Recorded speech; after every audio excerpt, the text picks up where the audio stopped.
Oh my goodness. Oh my goodness. Absolutely unbelievable. Guys, where do you even start with that game? The Green Bay Packers just pulled off a shocking 35-25 victory over the Pittsburgh Steelers, and it was insane, right? Coming into this matchup, everyone thought the Steelers' defense would be relentless, but the Packers turned the tables dramatically. I mean, Jordan Love was on fire with 29 completions, 360 yards, and 3 touchdowns. What a performance. They managed to dismantle a supposedly impenetrable Steelers defense by balancing big passing plays with a solid rushing attack, especially in that outrageous fourth quarter. Matt LaFleur's coaching decisions were spot on, exploiting every little gap the Steelers left. This win might just catapult the Packers into a whole new level. Stick around because we've got so much more to break down. And hey, if you're as hyped as I am, make sure to subscribe and join this amazing community. Okay, now, let's dive deeper into Jordan Love's performance. Honestly, where do you even start with Love's game against the Steelers? The guy was something else. Completing 29 out of 37 passes for 360 yards and 3 touchdowns is downright incredible. I mean, his passing accuracy was just next level, boasting an insane 9.7 yards per attempt. You know what I mean? This wasn't just any defense he was facing. This was the Steelers. Yet Love was unfazed, managing a whopping 134.2 passer rating under immense pressure. That's impressive.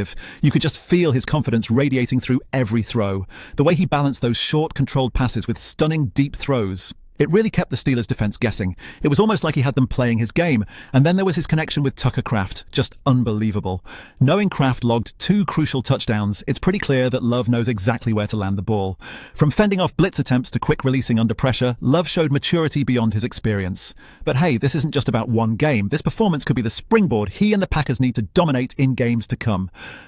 But let's shift our focus to the Steelers' defense, which entered this game with high expectations, known for its ferocity, especially with TJ Watt leading the charge. I mean, the Steelers' defense was supposed to be impenetrable, right? And yet, here we are, talking about how the Packers found ways to slice through it. Despite forcing the Packers into tricky third down situations, Pittsburgh just couldn't maintain the pressure, you know? It's kind of surprising, actually. The Packers' offensive line was like a fortress, not allowing a single sack on Jordan Love. Contrast that with Aaron Rodgers facing 3 sacks, it shows how well the Packers prepared.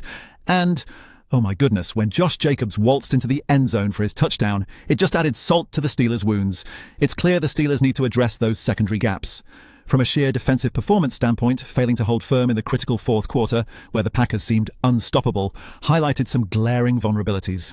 This matchup definitely accentuated areas for Pittsburgh to target in their next few games. They'll need to elevate their adaptability because, let's face it, when up against offenses as multifaceted as Green Bay's, they really need a more dynamic response. So here's the thing. The name of the game often comes down to critical moments, and this match was no different. How many times have we seen games hinge on a few key plays, right? The Steelers came in strong, leaning heavily on Chris Boswell's superb kicks that gave them an edge early on. I mean, those 56 and 50-yarders were basically sensational, but the problem, they couldn't capitalize on turnovers. They just weren't converting those opportunities into touchdowns. And you know what that spells? Missed chances, folks. Now let's talk about the Packers' turnaround. They totally flipped the script in that fourth quarter, didn't they? Executing touchdowns back-to-back like it was a drill. It was all about Jordan Love's clutch plays, including an insane 2-point conversion attempt that really turned the tide.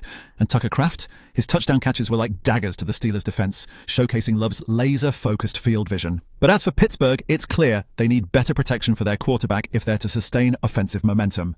This match showed us how capitalizing on those strategic moments makes or breaks the outcome, and the Packers nailed it this time. For the Packers, though, this was more than just a win. It felt like a revelation, right? Look, Jordan Love's stellar performance wasn't just about this game. It's like a beacon of hope for the rest of the season. I mean, his 3-touchdown game is not just a boost to their current form, but also a promising indicator for what's to come. The effectiveness of their offense, balancing Tucker Kraft's chemistry with Love and Josh Jacobs' versatility, just shows you how adaptable and deadly they can be. It's like they've found their rhythm, and with Love in the pocket, the sky's the limit.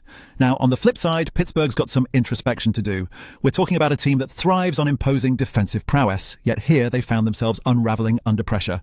It's clear they've got to find harmony in their play calling to avoid fizzling out when it counts most.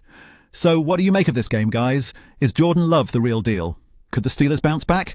I want to hear all your thoughts down below, so don't be shy. Hit that comment section and let's keep this conversation rolling.